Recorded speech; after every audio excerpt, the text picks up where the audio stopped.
What's up, y'all? Welcome back Pitchside with Parker. And y'all know the drill by this point. We are back for another team-by-team breakdown today of Group D. Group D includes England, Croatia, Scotland, and the Czech Republic. And to me, outside of the group of death, which we will get to on Thursday, this is the most intriguing group. So as always, we're going to cover the squads for each team, potential lineups, tactics, formations, how they've done in qualifying, how they've done previously in the Euros, all that good stuff. So if you want, you can find the team you're looking for by clicking around in the timestamps, but I would definitely encourage you to stay around for the whole video.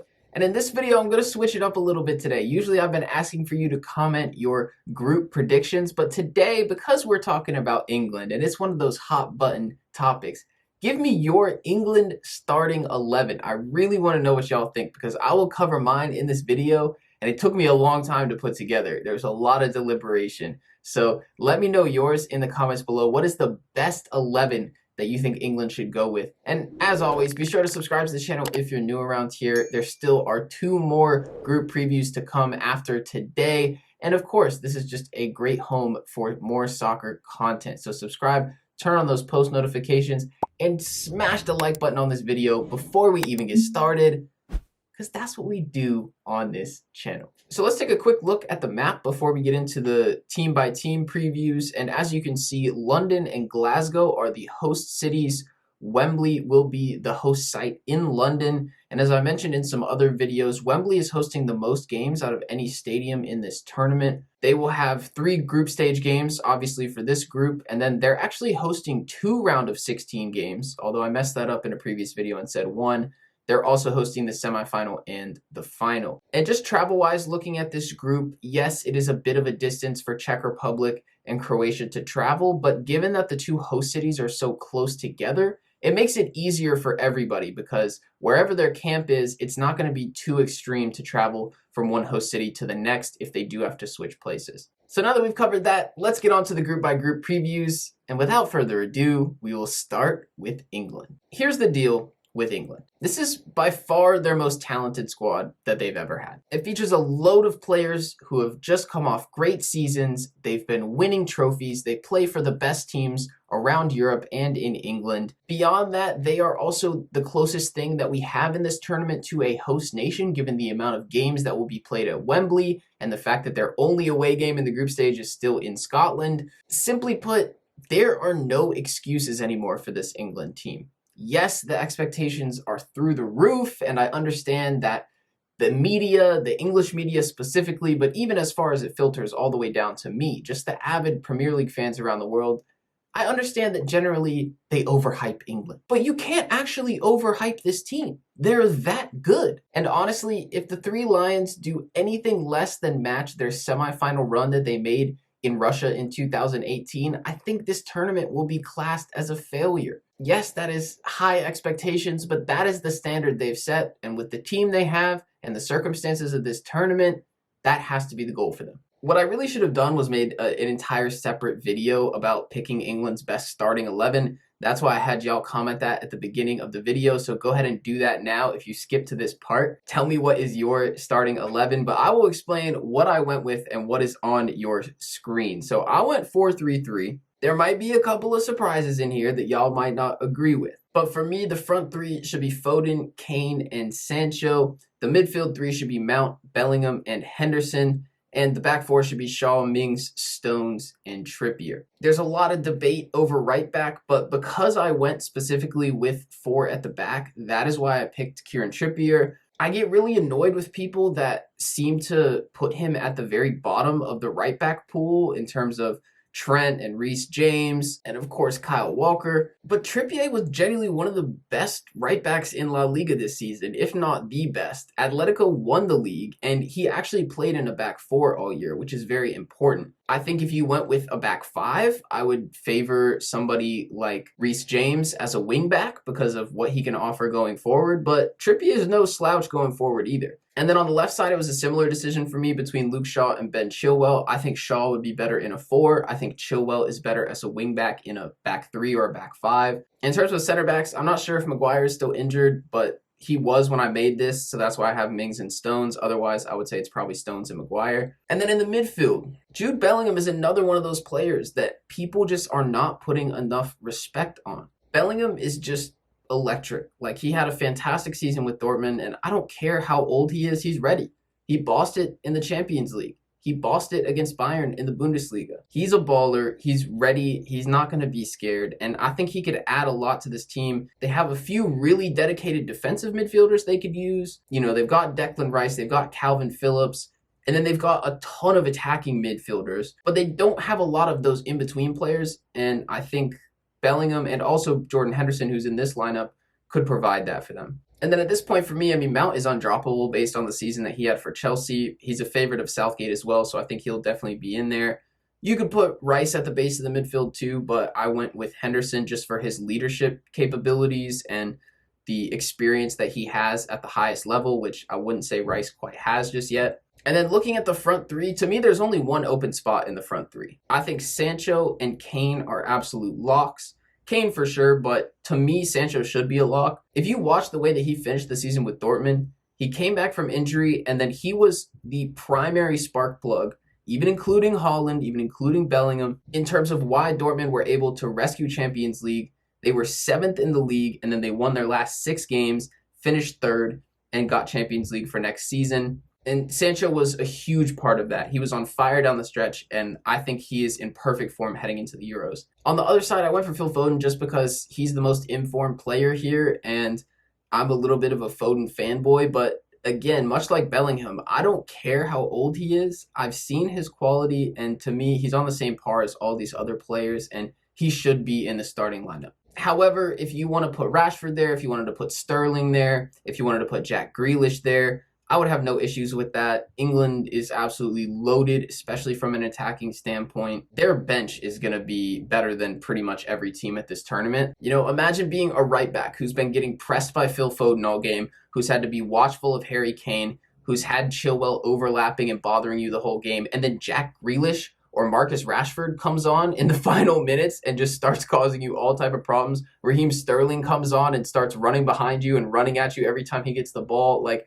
genuinely, it's terrifying. The options are a good thing. It's just a question of how will Southgate use them, and will he actually get the most out of all these players and find a formation that works for everybody. And chances are he may not even go with the 4-back formation. That is a choice I made for this lineup.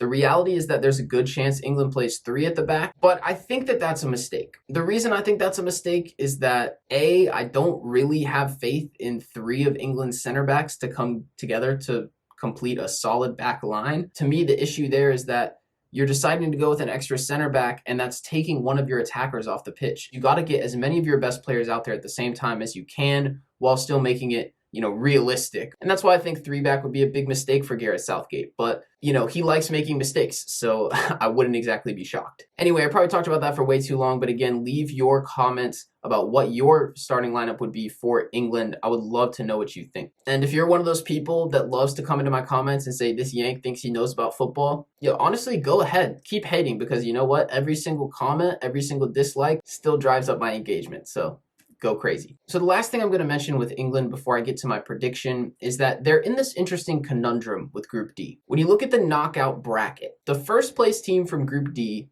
has to play the second place team from Group F, which is the group of death. Group F has Portugal, France, and Germany in it. So really, no matter who finishes second place there, that's going to be a really difficult matchup. Now, if England were to finish second in this group, they would play against second place from Group E. And that, on the other hand, would either probably be Sweden or Poland, which would be a much, much more favorable matchup. So some people are suggesting that maybe England should throw a game on the last day or rotate their entire team so that maybe they could finish second and end up playing one of those other teams. But here's what makes it even more complicated. If England did finish first, that round of 16 game against the second place finisher from the group of death would be in London. So obviously that would be a huge advantage for them playing at Wembley, whereas the other game would be in Copenhagen, and also would put them in a more difficult part of the bracket that would include the winner of Group F. So in my opinion, I don't think England should tank at all. I don't think they should try that weird finish second thing. And that whole mentality, I just think backfires more often than not. And so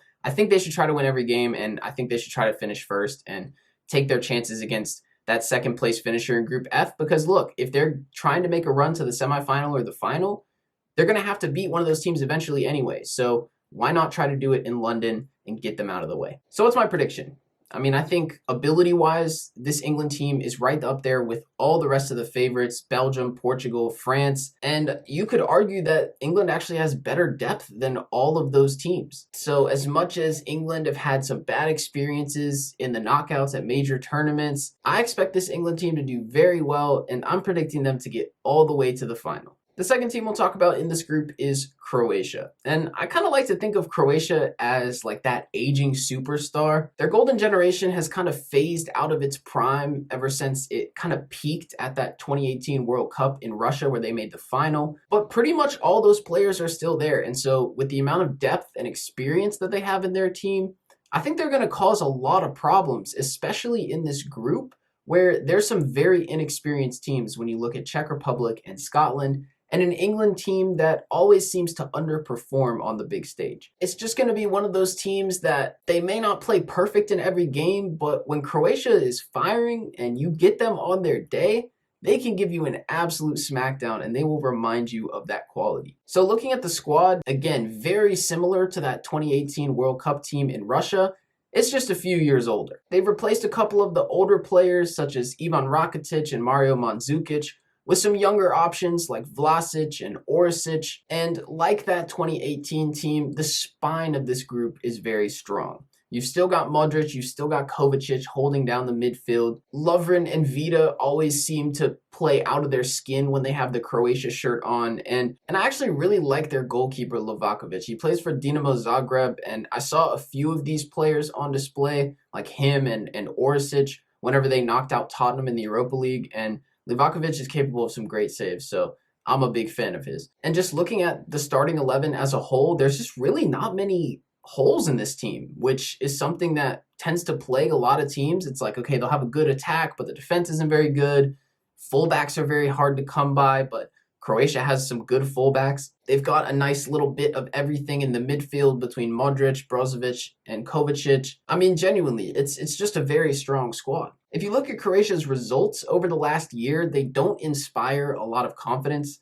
Croatia's only won 4 games, they've lost 5 and drawn 2 over the past year. But I expect this team to still be a force in this group. Again, I think that experience at major tournaments and the chemistry and cohesiveness that this team built in 2018 is going to shine through for them in this group of very inexperienced contenders. I think their goal will just be to finish second in this group and get that second place draw that I mentioned with England against the second place of Group E. And if they do that, I think they could win a game or two in the knockout rounds. So I would project this Croatia team to get into the quarterfinals and finish second in the group. Up next is going to be Czech Republic. I'm honestly really excited that Czech Republic is in this group. I think that they might add an element of chaos to this group that would kind of offset the very polished nature of England and Croatia. And another thing that also I think adds a dynamic to this group as well is that they've played in Nations League groups with Scotland and with England before. Plus, they have a few players from the Premier League, so they're going to have a strong knowledge of the other teams in this group, and I think that could help them along the way as well. So I bet a lot of you are wondering, looking at the screen, wait, Czech Republic won the Euros before? Well, here is your fun piece of Euro history for today. They did, sort of. Back then, the country was Czechoslovakia, so it included present-day Czech Republic and also present-day Slovakia. But yes, Czechoslovakia did take home the crown in 1976. Aside from it just being one of the great achievements of that footballing region in its history, it's very famous because it birthed the legend of Antonin Panenka. Czechoslovakia was playing West Germany in the final, and after both teams made their first 3 penalties, Czechoslovakia made their 4th and West Germany missed. That brought up Panenka for the 5th and decisive penalty, where he chipped it down the middle and birthed a new style of penalty that we just had never seen before. It was so audacious, so delicate, so offensive to the goalkeeper. But it worked. And now, I mean, you see players trying it all the time, but it all started with Panenka, and that's how Czechoslovakia won the Euros back in 1976. So when you see it on this slide, and when you see it also on Slovakia's slide when we get to their group, that's the story. So going back to the 2021 Czech team, they have a strong Premier League contingent that includes Souček and Kufov from West Ham. Both had phenomenal seasons and led them into the Europa League. And then they also have Mate Vidra, who played for Burnley, although had a bit of a smaller role for them, but he is their backup striker. He and Patrick Schick form a pretty strong striking duo up front. Also, their goalkeeper Vasilik plays for Sevilla in La Liga, and in total they have 10 players from the top 5 leagues of Europe, while the rest of their squad is based domestically. My verdict on Czech Republic is that if they were in a different group, I would like their chances as a dark horse in this tournament a lot better, because I do think they have pretty strong quality throughout their squad. But at the same time, I really don't like the way that they've been written off by a lot of people in the media. People seem to only see this as England's group, or the England-Scotland group, or the England-Croatia group, and they seem to forget about this team that actually has a lot of talent in it. I think they're going to take points off of Croatia, and I think they're going to beat Scotland, and I think they'll finish third in this group with a really good chance to qualify for the round of 16. And if they do, in fact, make the knockout stages, this is not going to be a team that a first place finisher will want to see in their round of 16 game. All right, so we're going to go ahead and round it off with Scotland. And I mean, outside of Hungary in the group of death, Scotland probably got the worst draw in all of the Euros. But Scotland do get to play their 2 most winnable games in the group in Glasgow, in front of what I'm sure will be an absolutely raucous crowd. And so you never know with this plucky little Scottish team. When you look at the squad, you know, it would be really nice for Scotland if they could spread out some of the blessings that they've been given at left back, because in my opinion, with Andy Robertson and Kieran Tierney, they have the 2 best left backs in the Premier League, which is the best league in the world. Tierney tends to play center back for them. They use a 5 at the back formation, and Robertson is the left wing back going forward a little bit more. They've also got another handful of Premier League players. Shea Adams recently reclassified for Scotland, so he will be up top for them. You got Ryan Fraser from Newcastle, used to play with Bournemouth. Scott McTominay at Manchester United, of course. And Stuart Armstrong and John McGinn in that midfield, also coming from Premier League teams. Now, the question for me is going to be, how aggressive will Steve Clarke and this Scottish team be? Because the way that they kind of advanced through the playoffs and went through their qualifying in the Nations League was pretty defensive. They played 5 at the back. You know, yes, Robertson and Tierney were in there, but it was much more defensive. They actually played McTominay at center back most of the time, and they weren't playing Fraser as a wing back as I've put in this formation. But I just don't really see what there is to lose. And so the lineup I went with on the screen would be, in my opinion, their most adventurous, but also possibly their best lineup. You put McTominay back in the midfield. You got McGinn and Armstrong ahead of him. Shea Adams, you never know when he will find form. And then Robertson and Fraser bombing up the wings. I mean, why not? What's there not to like? Yes, maybe they'd be a little exposed at the back, but I mean, again, what's the point? Like, you might as well throw caution to the wind. Put it this way. You could probably sell yourself on a pipe dream that they win their 2 games in Glasgow, they take down England in an absolute bloodbath at Wembley, and they turn the Euros upside down. But if we're being realistic and we're keeping our feet on the ground, Steve Clarke is probably not going to be that ambitious. And with the amount of quality in this group, they're probably going to finish 4th and be the doormat of Group D. But hey, we can always hope. So that's all for this Group D preview. Thank you to everybody who stayed around the whole time. I'm glad you did. I know this was a little longer because there was so much to talk about with England, but I hope you enjoyed the video. If you did, be sure to smash the like button if you didn't already, and subscribe to the channel if you're new. We still got 2 more group previews, and we're getting closer and closer to kickoff of the Euros. So get excited, ladies and gentlemen. Anyway, that's going to be all from me. I will catch y'all tomorrow with the Group E preview. So I'll see you then. Peace.